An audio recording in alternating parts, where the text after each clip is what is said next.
आणि बे तुझ्याकडे एक तुझ्या गावातली पण गोष्ट आहे चिपळूणमधली. हां, बेसिकली माझ्याकडे 2 गोष्टी आहेत. त्यातली एक म्हणजे एक स्टोरी सांगतो मी तुला. तर एक स्टोरी माझ्याकडे अशी आहे म्हणजे माझे 12वीचे पेपर संपले होते आणि माझ्या भावकीतले म्हणजे घर भावकी. कोकणात कशी भावकी, वाडी भावकी आणि घर भावकी असते.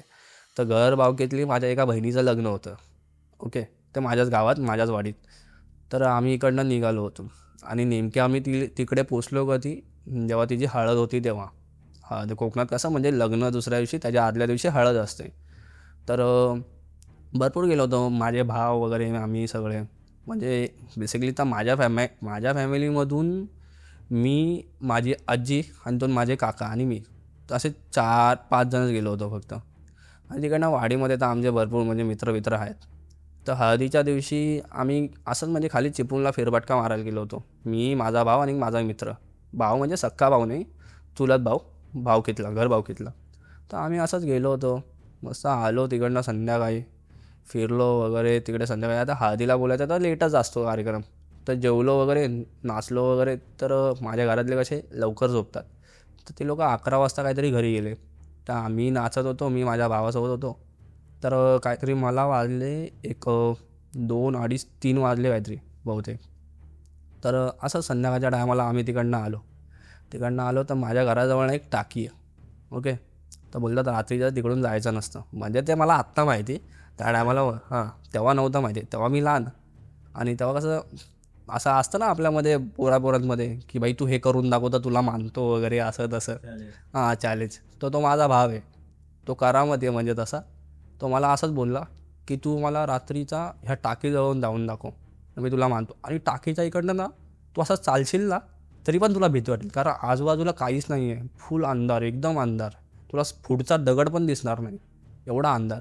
आणि त्याकडे माझ्या मोबाईल होता. मी बोललो मी तिकडून जाऊन दाखवेन, पण तुला समजेल कसं मी तिकडे पोचले म्हणून. आता बेसिकली त्याचं घर आणि माझं घर असे 2 शेत सोडून, म्हणजे कोकणात त्याला चोंडे बोलतात. 2-3 चोंडे सोडून त्याचं आणि माझं घर आहे. तर त्याच्या घरातून माझ्या घरचा व्ह्यू दिसतो आणि माझ्या घरातून त्याच्या घरचा व्ह्यू दिसतो. तर तो मला काय बोलला, तू तिकडे गेलास ना तर तुझ्या घराच्या गॅलरीमधनं मला हे दाखव. आता कोकणात त्याला पडवी बोलतात आणि आमच्याकडे गॅलरी वगैरे बोलतात. त्या गॅलरीमधनं तू मला फ्लॅश दाखव. बोललो ठीक आहे. तर मी गेलो आणि मस्त गेलो आरामात. माझी तर फुल फाटत तर होती त्या टायमाला, पण मी गेलो हळूहळू हळूहळू.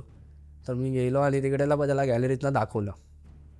तर मी आणि मग घरात पोचलो, आंघोळ वगैरे केली, झोपलो. नंतर ना अर्ध्या पाऊण तासाने ना घरावरती ना कोणीतरी जोरात खडी मारल्या. हो, खरोखर. आम्ही बोललो, आता मी तर नवीन होतो. मला वाटलं वाडीतली पोरं मस्करी करतात. असतात ना नवीन पोराला घाबरवण्यासाठी वाडीतली माणसं असतात कधी काही अशी लहान लहान पोरं जी असे मस्ती करतात, दरवाजात ठोकणं किंवा असं कडे. तर आम्ही विचार केला की वाडीतले पोरं असतील, मी लेट आलो मला घाबरवण्यासाठी करत असेल. तर एकदा आला, दोनदा आला, 3 वेळा आला. बोललो चाललंय काय. मग जेव्हा चौथ्यांदा आला ना तेव्हा आम्ही विचार केला की भाई आता बाहेर जाऊन बघू. तर मी, माझे वडील, माझे 2 काका असं बाहेर जाऊन तो म्हणजे सिनेरिओ बघत होतो, कोणतरी मारतंय का असं तसं. कोणतरी मारत असेल तर कोणतरी दिसेल ना, दगडी मारतंय तर. आणि माझ्या घराच्या बाहेर कसं असं ओपन स्पेस आहे, म्हणजे कोणीही माणूस दिसू शकतो. तर बघितलं तर कोणच नाही. परत मग आम्ही आलो. परत 15-20 मिनिटांनी परत एकदा खडी पडल्या. कौलांवर नाही, पत्र आहे आमच्या पत्र्यावरती, आणि पत्र्यावरती खड्यांचा आवाज म्हणजे जोरात येतो. तर आम्ही, माझा जो मित्र आहे, माझ्या वडिलांनी त्याच्या वडिलांना फोन केला आणि तिकडनं बोललो घरावरती लाईट मारून बघ, कोण दिसतंय का आजूबाजूला, टॉर्च मारून. तर आम्ही बोललो की त्यांनी ते बाहेर आले, टॉर्च बिर्च मारला. बोलतो कोण नाही. तर बोलतो काय झालं. अरे कोणतं, मग माझे वडील बोलले कोणतरी ना खडी मारते पत्र्यावरती. बोलतात किती वेळा. तर बोलतं की 4-5 वेळा झालं. बोललो बोललो बोलतात की मग पोरं असतील मस्करी, ते पण तेच बोलले मस्करी करत असतील, झोपून जा काय नाही. तर आम्ही झोपलो. परत 15-20 मिनिटांनी खड्या पडल्या. हे 6व्या टाईम झालं.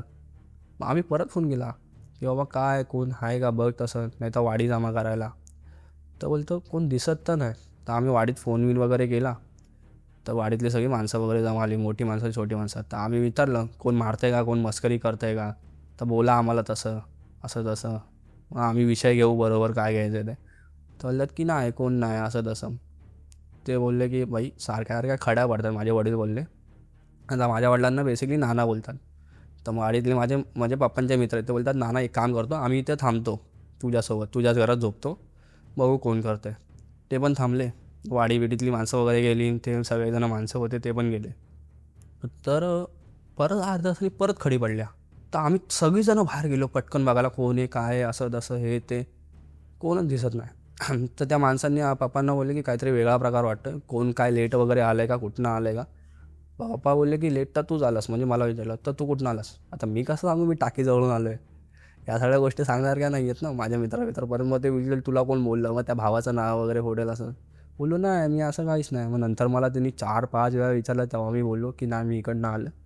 तो बोलता तुला अक्कल आहे का, म्हणजे पप्पा माझ्यावर भडकले, ओरडले, खूप ओरडले. मला बोलतात तुला माहिती नाही का गोष्टी. बोललो मला नाही माहिती, मला जवळ पडला रस्ता म्हणून मी आलो. तर बोलतात की असं यायचं नाही हे ते. ते सगळं झालं. मग तो ना सिनेरिओ रात्रभर चालू होता. रात्रभर म्हणजे नाही म्हणून घरावरती आमच्या 10-11 वेळा खडी पडल्या. झोपूनच नाही दिलं. तर नंतर मग त्या दिवशी तर झालं ओके, पण दुसऱ्या दिवशी आमचे म्हणजे सगळे घरातले सगळेजण घाबरले त्या टायमाला. कारण का तुझ्या घरावरती 11-12 वेळा खड्या पडत आहेत पत्र्यावरती, मग खडी किती पाहिजे. नाही बोलून एवढी एवढी तरी खडी पाहिजे. वरती जाऊन बघतात, म्हणजे वडील माझे वरती गेले पत्र्यावरती, एक खड्याचा तुकडा पण नव्हता. मग ते सगळेजण बोलले की तू इथं माणूस आहे त्यांना जाऊन भेट. मग त्या टायमाला आम्हाला माहिती पडलं की कोकणात ना अमावस्येचा नारळ म्हणजे काय काय गावांमध्ये अमावस्येचा नारळ द्यायची प्रथा असते. म्हणजे जे पूर्वज असतात त्यांना मान द्यावा लागतो. त्या टायमाला आम्ही नवीन घर बांधलं होतं, आम्हाला काय माहिती नव्हतं. मग तो अमावस्येचा आम्ही नारळ देत नव्हतो. मग तो समोरचा माणूस बोलला तुझा मुलगा रात्री या टायमाला आला, त्यांनी त्याचा रस्ता अडवला आहे आणि तुम्ही अमावस्येचा नारळ पण देत नाही. आणि घरात म्हणजे कोकणात एक प्रथा भरपूर आहेत की तुझ्या घरात काय बनवलं असेल तर पहिलं बाहेर एक दगड फिक्स असतो त्याच्यावरती नेऊन ठेवायचं. मग ते पूर्वजांना परत तिथल्या जागेवाल्याला राखणवाल्याला ते सगळ्यांना असतं, ते असं काहीतरी प्रथा आहे. कौलांवरती ठेवायचं नाही तर ते दगड असतो स्पेसिफिक त्याच्यावरती ठेवायचं. तुम्ही असं त्या लोकांना मान वगैरे देत नाही. तर तुम्ही एक काम करा, संध्याकाळी तो तिकडनं आला आहे तिकडनं त्या जागेवरती नारळ द्या, सीमेवरती नारळ द्या आणि तुमच्या घरात जो काही पदार्थ बनला असेल तो एक तुम्ही एका ठिकाणी ठेवा. त्यानंतर मग ते आवाज वगैरे येणं बंद झालं. तो एक प्रकार माझ्यासोबत घडला होता तिथे. खूप डेंजर आहे त्या सगळ्या गोष्टी. नंतर तेच फेकत होते म्हणजे पूर्वज होते किंवा हां, पूर्वजांकडनंच तो त्रास होत होता. खूपदा असं पण होतं ना कोणतरी दरवाजा ठोकतो किंवा हां, काय. होतं. ते माझ्या म्हणजे आमच्यासोबत घडलेली स्टोरी नाही. आमचं ते कोकणात मूळ घर आहे चिपळूणमध्ये. म्हणजे माझ्या वाडीतच आम्ही बाजूला, म्हणजे आता कसं भाव वगैरे मोठे त्यांचा परिवार वाढला की घर वाढवतात बरोबर. तर माझ्या तो ना म्हणजे माझ्या गावात भरपूर असे म्हणजे हे झाले होते त्या आम्हाला, म्हणजे डेथ भरपूर झाल्या होत्या. हं, हं. आणि आमचं कशी घरं आहेत ना, म्हणजे माझ्या भावकीची जी घरं आहेत ते वाडीपासून 2-3, 4-5, 6-7 म्हणजे एक अर्धा किलोमीटरवरती असतील. आम्ही कसं जरा स्पेसमध्ये घर बांधलेले आहेत, वाडीमध्ये नाही.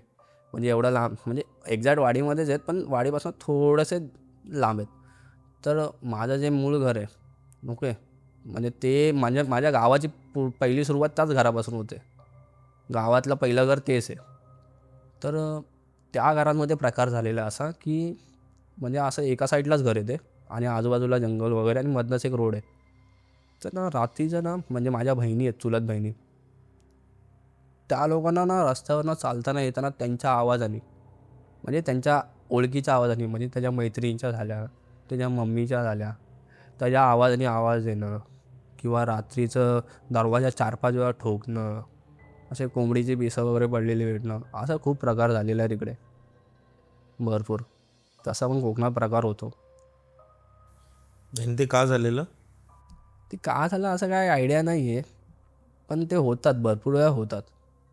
कोणतरी ओळखीचाच आवाज वगैरे देणं, ते म्हणजे असं बोलतात ना भास होणं किंवा त्या सगळ्या गोष्टी त्या भूतांचे प्रकार असतात भरपूर असे. खूपदा असं होतं की आपण चालतोय, मागून कोणतरी आवाज बोलवतोय, येतो आपल्या ओळखीचा आवाज, मागून मागे कोणच नाही. हां, कोणच नाही आहे. आणि पाठून वळणं पण बघायला भीती वाटते त्या टायमाला. म्हणजे माझ्या बहिणीसोबत असं झालं होतं, तिची मैत्रीण ती असते मुंबईला, म्हणजे ते असं व्हायचं म्हणजे जॉबसाठी वगैरे मुंबईला असतात. तर तिच्या आवाजामध्ये तिला आवाज दिला आहे, हां माझ्या बहिणीला. आणि त्या टायमाला तिला क्लिक नाही झालं. तिने असंच पाठीमागं वळून बघितलं, तर पाठीमागं कोणच नाही. नंतर ते आपण असं नॉर्मली आपल्याला आवाज दिला तर आपण रस्त्याने चालता बघतो पाठीमागे कोणतरी. तर तो नंतर तिला क्लिक झालं, अरे ही तर मुंबईलाच असते, हिने कसा काय आवाज दिला. मग ती जी पळत सुटले घरात, घरी आल्यानंतर तिला असं असं सांगितलं.